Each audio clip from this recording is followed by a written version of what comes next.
Alright, so hello everyone. Today is a special and additional episode for ancient Egypt, and it's about its languages.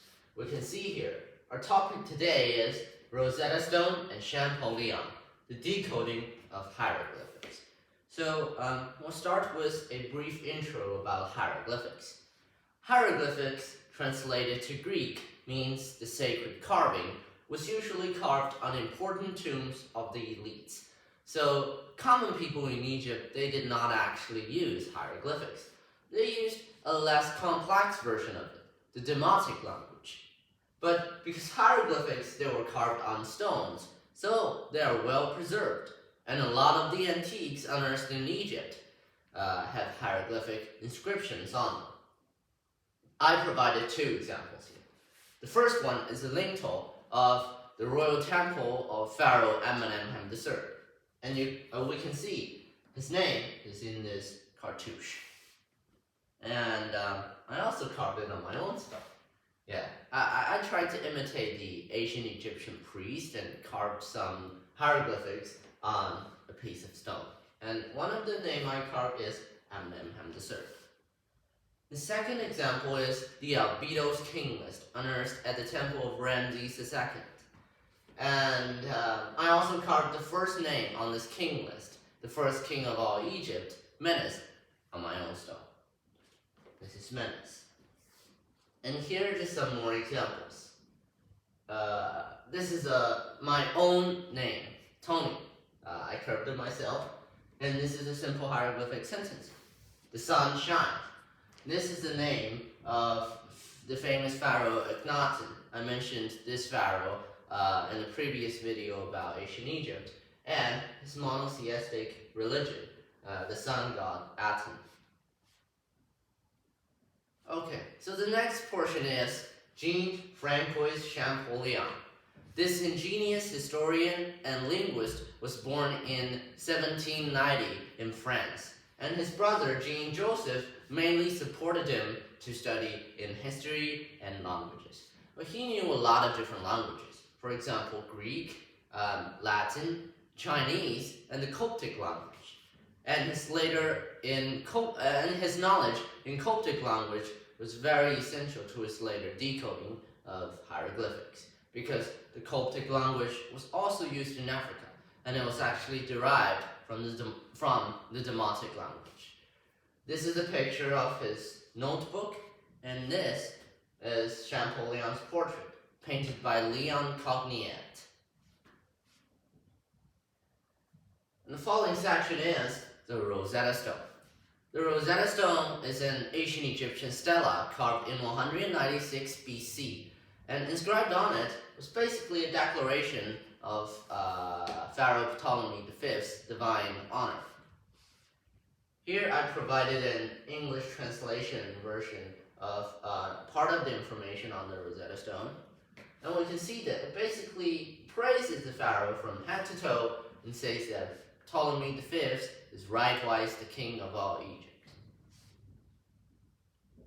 And because this time Egypt was already conquered by Alexander the Great, so it got deeply influenced by the Greek culture, including Greek language.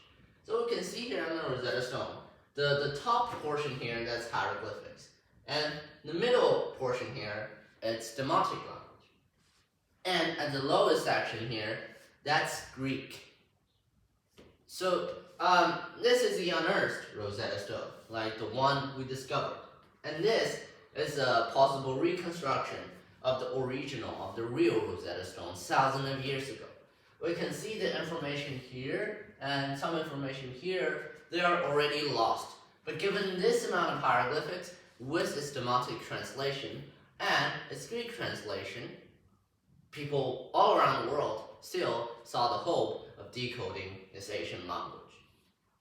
And another interesting thing about the Rosetta Stone is that it was actually discovered by Napoleon.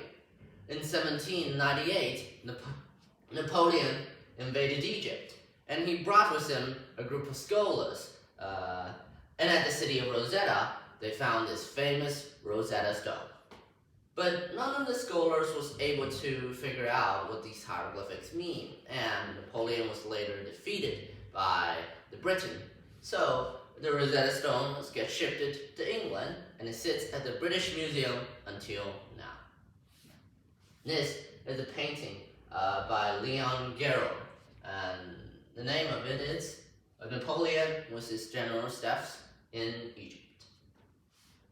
And finally, the last section is the decode.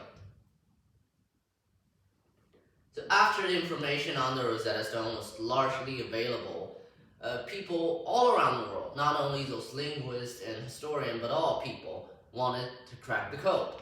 So a kind of race to decode the hieroglyphics began.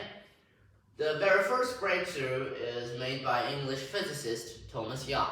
He correctly determined the Egyptian name on the stela. This is a letter Thomas Young wrote in 1818, and we can see that he can already assign specific meanings to specific hieroglyphics. For example, this one. He knew that the name in the cartouche is Ptolemy, but he's not sure how these hieroglyphic sentences together convey a meaning. And during the rest of this race to decode the hieroglyphics, Champollion always took the leading place. He first found that hieroglyphics can not only represent Egyptian name, but also other people's name, even people outside of Egypt. And this is Champollion's hieroglyphic hand, and on it he's comparing hieroglyphics with Demotic and the Coptic language. He also associated letters with hieroglyphic characters, giving them phonetic values. People used to think that hieroglyphics are just written language. There's no way to speak a hieroglyphics. But Champollion found that hieroglyphic characters can actually represent sounds. For example, this one. The 4 characters together, it means cat. And the last one is a clear, direct representation of a cat. But the 3 characters in front of that cat, they represent sound. The first one, it represents the sound of English letter M, and this flowering reed represents the sound of letter I, and this cheek, it represents the sound of letter W. And the 4 together in hieroglyphics means cat. So after spotting this pattern, Champollion carefully assigned letters and phonetic values to hieroglyphic characters, and he improved on others' work. And finally, he successfully cracked the code. When he finished his systematic recreation of the hieroglyphics, fully deciphered this ancient language, he wrote a letter to his brother, and he shouted out loud, "I've got it." This famous historical letter is called the Dacier letter. And actually, the hieroglyphic hand I mentioned earlier, that's part of the Dacier letter. And the date of the public reading of this letter is considered the date of decipherment and the birthday of Egyptology. It's September 27th, 1822. So the only reason why that we get to know all the interesting things about ancient Egypt is because of Champollion's decipherment of hieroglyphics. It made so many primary sources about ancient Egypt available, and thus it made the study of Egyptian history, Egyptology, a real academic subject. And by doing so, this incident really promoted the public passion for the study of ancient Egypt.